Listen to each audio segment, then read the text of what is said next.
Hello everyone, welcome back to my YouTube channel. I am Chandni Pahu. Today I am going to start 9th chapter of EVS, that is Animal Life Adaptation from class 4. So in this chapter we will study about what is the adaptation and what are the types of adaptation in animal. तो जैसा कि हमारा ये chapter है, हम लोग यहाँ पे अडाप्टेशन के बारे में पढ़ रहे हैं. तो देखिए अडाप्टेशन होता क्या है. Adaptation means to change the physical और behavioural features as a response to change in the environment और हैबिटाट. तो देखिए अडाप्टेशन क्या होता है, हमारे इन्वायरमेंट के अकॉर्डिंग जो भी हमारे फिजिकल और बिहेवियर में जो भी चेंजेस होते हैं, जो भी फीचर में जो भी चेंजेस होते हैं, मतलब इन्वायरमेंट के अकॉर्डिंग जो हम रिस्पॉन्स देते हैं उसी को ही हम लोग अडाप्टेशन बोलते हैं. अब देखिए इसके कई टाइप्स होते हैं. Types of adaptation in animal. Animal में अडाप्टेशन के कई तरीके टाइप्स पाए जाते हैं, जैसा कि physical adaptation. Plant produce food through the process of photosynthesis. Humans grow और manufacture their own food. What about animal. तो देखिए हम लोग जानते हैं कि जो प्लांट होते हैं वो अपना फूड खुद ही बनाते हैं फोटोसिंथेसिस के द्वारा. तो एनिमल के बारे में आप क्या जानते हैं, क्या वो भी बनाते होंगे. Where do they get food from, वो कहाँ से अपना फूड गेट करते हैं. ऑल एनिमल बिग और small hunt for their food. Physical और structural adaptation help us animal to adjust to the climate and habitat. तो देखिए किसी भी एनिमल का जो फिजिकल और स्ट्रक्चरल एडाप्टेशन के लिए जो उसका स्ट्रक्चर होता है वो उसको पर्टिकुलर क्लाइमेट पे एडजस्ट होने के लिए बनाता है. अब देखिए जैसे camel, they have two set of eyelids during a sand storm. The camel can still see through the transparent eyelids and for food. तो देखिए जो कैमल होता है उसमें टू सेट होता है आईलिड का. क्या होता है कि जो कैमल होता है ना वो आईलिड के द्वारा ट्रांसपेरेंट एक चीज़ से दूसरी चीज़ को देख सकता है और अपने फूड को भी देख सकता है कि उसका फूड कहाँ है. नेक्स्ट है rabbit. A rabbit long ears help it pick up the softest of sound and warn the animal to any dangers. तो देखिए जो रैबिट होता है, रैबिट के दो लंबे लंबे से ईयर्स होते हैं जो उसको अपने फूड को पकड़ने के लिए हेल्प करते हैं. मतलब उसको साउंड समझ में आता है कि कोई भी जो एनिमल है जिससे उसको खाना है या फिर तो मतलब उसके एनिमल के मतलब जो उसमें से साउंड आता है ना, एनिमल है कहीं पे तो जो साउंड हो रहा है तो उससे वो उसको पता चल जाता है. इसके अलावा कोई ऐसे एनिमल है जिससे उसको खतरा है तो वो उसके साउंड को सुन के आसानी से छिप जाता है और अपनी जान बचा सकता है. नेक्स्ट है frog and duck have webbed feet which help them hop and waddle on land and swim in water. तो देखिए इसके जो फीट होते हैं वो काफ़ी ज़्यादा हॉप होते हैं, वेडल होते हैं लैंड पे, जिसकी वजह से क्या होता है ये पानी पे आसानी से तैर सकते हैं. वेव्ड फीट होते हैं इसके, जिसकी वजह से ये लैंड में और वाटर में आसानी से चल सकते हैं और पानी में तैर सकते हैं. नेक्स्ट है giraffe. Their long neck help to for leaves high up. Such a neck help the animal to have a far off view of the any predator as well. देखिए जो जिराफ होता है उसकी लंबी लंबी सी नेक होती है जो उसको ये हेल्प करती है कि वो आसानी से कोई भी अपने फूड को आसानी से ले सकता है, प्रेडेटर्स से भी अपने आप को फूड वगैरह ले सकता है और बच सकता है दूसरे एनिमल से. नेक्स्ट है elephant. Their trunk act like a giant hand. जो उसकी ट्रंक होती है यानी कि सूंड होती है वो एक बहुत अच्छी एक मजबूत बड़ी सी हैंड की तरह काम करती है. And help them to break off leaves and drop water. और वो उसको लीव्स को ब्रेक करने पे और पानी पीने के लिए मतलब उसकी हेल्प करती है. नेक्स्ट है behavioural adaptation. The way animal act is governed by their habitat. Some example of behavioral adaptation are: first is the migration. Birds fly to warmer place in winter, or herds of animal like wild beasts migrate in search of pastures and water in Africa. तो देखिए migration क्या होता है, जब बहुत सारी birds जो होती हैं वो ठंडियों के टाइम पे क्या होता है उनके यहाँ बहुत ज़्यादा ठंड होती है तो वो वार्म प्लेस की खोज में वो एक स्थान से दूसरे स्थान तक चली जाती है जिसको हम लोग माइग्रेशन बोलते हैं. नेक्स्ट है hibernation. Bear sleep in the winter month. This help them burn their body fat and reduce chance of starvation due to the lack of food in the winter month.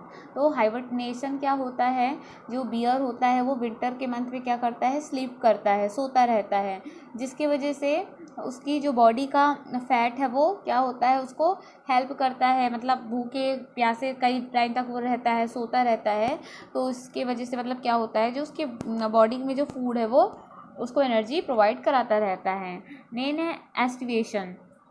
Animal like crocodile sleep for long hours in the dry summer month to escape thirst and hunger.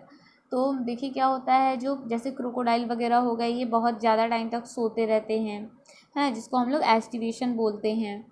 तो वही है इसमें। फिर यहाँ पे एक table बनी है हर हाइबरनेशन एंड एस्टिवेशन का। तो देखिए हाइबरनेशन वो होता है जब विंटर पे स्लीप किया जाता है, और एस्टिवेशन क्या होता है, ऐसे एनिमल जो कि समर टाइम पे स्लीपिंग करते हैं। और जो हाइबरनेशन होता है वो वार्म प्लेस पे, और ये कूल और सैडी प्लेस पे होता है। फिर इसके एग्जाम्पल है जैसे बियर हो गया, बैट हो गया, स्मॉल बर्ड हो गया।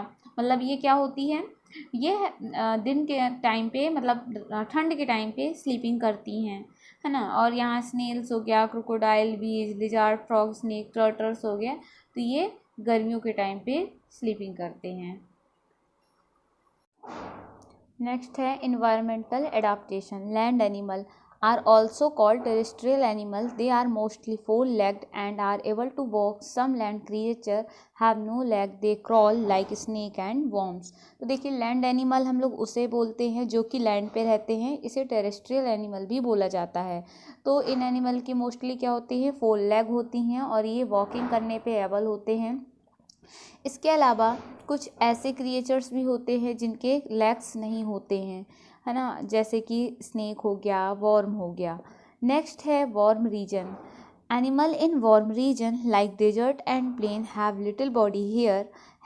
This help them to remain cool even when it is very hot. तो देखिए वॉर्म रीजन पे जो एनिमल होते हैं, जैसे कि डेजर्ट वगैरह पे हो गया, तो वहाँ पे जो एनिमल होते हैं उनकी बॉडी पे जो हेयर होते हैं वो बहुत ही कम होते हैं, जिससे वो अपनी बॉडी को कूल रख सकते हैं गर्मी के टाइम पे।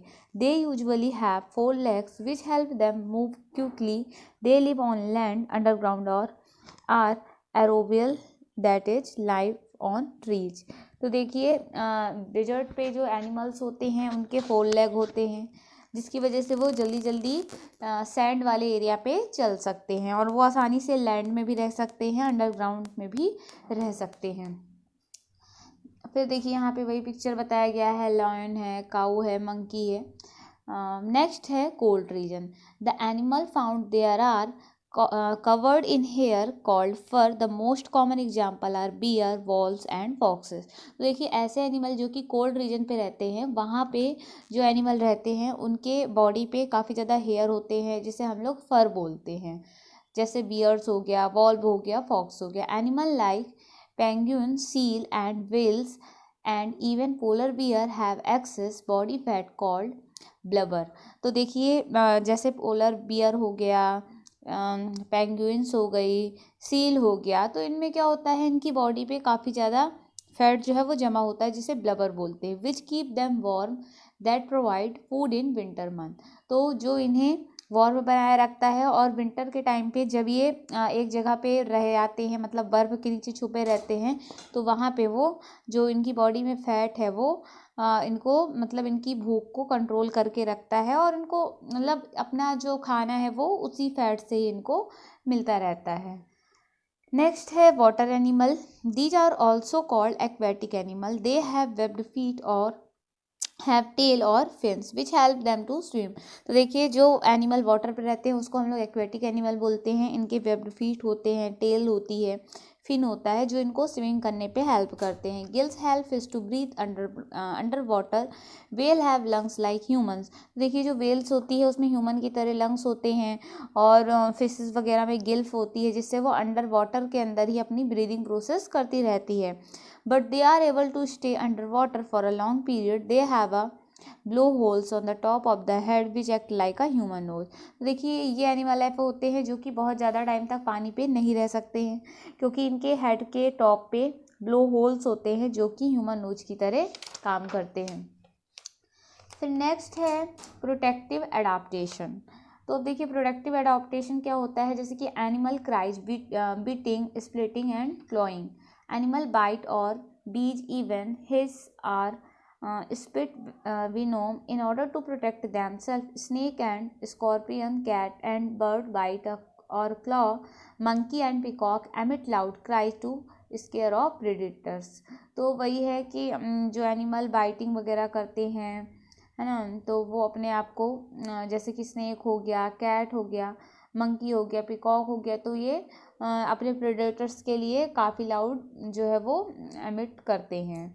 नेक्स्ट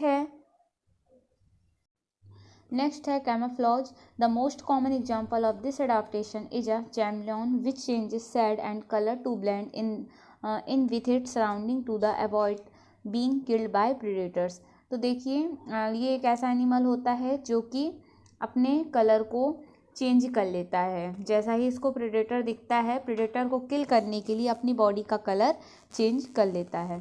फिर है resource conservation. The hump on the camel back is made of fatty deposit which is used in the desert. When these deposits are used up, the hump reduce in size and fall to the side.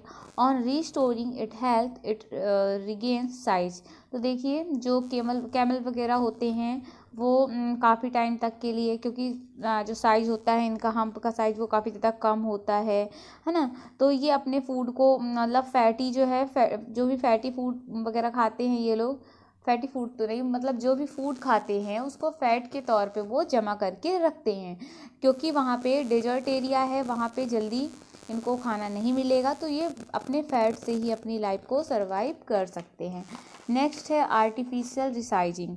When it is threatened, a blowfish fills air into a elastic stomach, causing the needle on the body to stick out. This scares bigger fish and help to remain safe. तो देखिए जो artificial resizing क्या होता है, मतलब ये blow फिल्स होती हैं जो कि इस टाइप से यहाँ पे बताया गया है, इस टाइप से इनकी बॉडी का स्ट्रक्चर होता है, नीडल टाइप सा होता है, तो इनका जो स्टमक होता है वो काफ़ी ज़्यादा इलास्टिक होता है और इनकी जो बॉडी का स्ट्रक्चर होता है वो नीडल टाइप से होता है, जो कि इनको जो बड़ी फिशेस होती हैं उससे इनकी बॉडी को ये बचा के रखता है।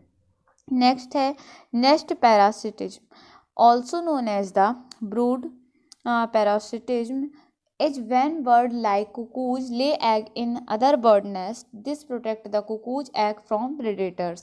तो नेस्ट पैरासिटिज्म क्या होता है, इसे हम लोग ब्रूड पैरासिटिज्म के नाम से भी जानते हैं।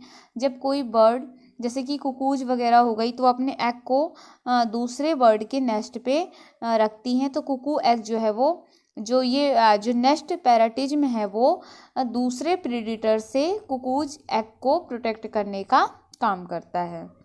नेक्स्ट है inability to adapt. Sometime animal are unable to adapt और change according to the demand of their environment. when this happen, the animal are placed under the red list, a list which has the name of animal whose existence is threatened or endangered. Some animal may also become extinct. तो देखिए कुछ ऐसे animal भी होते हैं जो कि अपने आप को according to the atmosphere, according to the environment वो चेंज नहीं कर पाते हैं। तो जब वो चेंज नहीं कर पाते हैं तो क्या करते हैं, वो एक प्लेस से दूसरे प्लेस तक वो मूव करते हैं अपने आप को एडाप्टेड बनाने के लिए।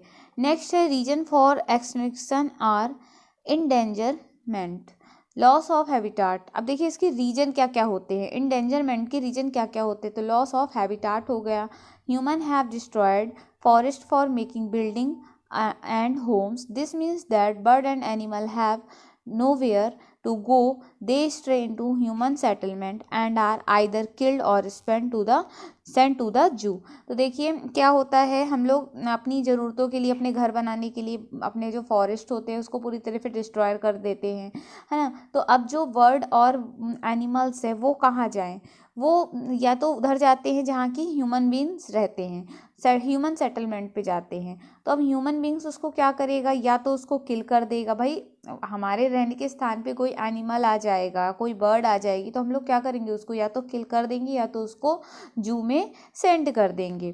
तो ये क्या है, ये धीरे धीरे मतलब ये बता रहा है कि जो इसकी एनिमल या फिर प्लांट की या फिर बर्ड्स की जो भी जनरेशन है वो धीरे धीरे क्या होगी, ख़त्म होती जाएगी। This picture shows deer left near a human colony after the forest have disappeared.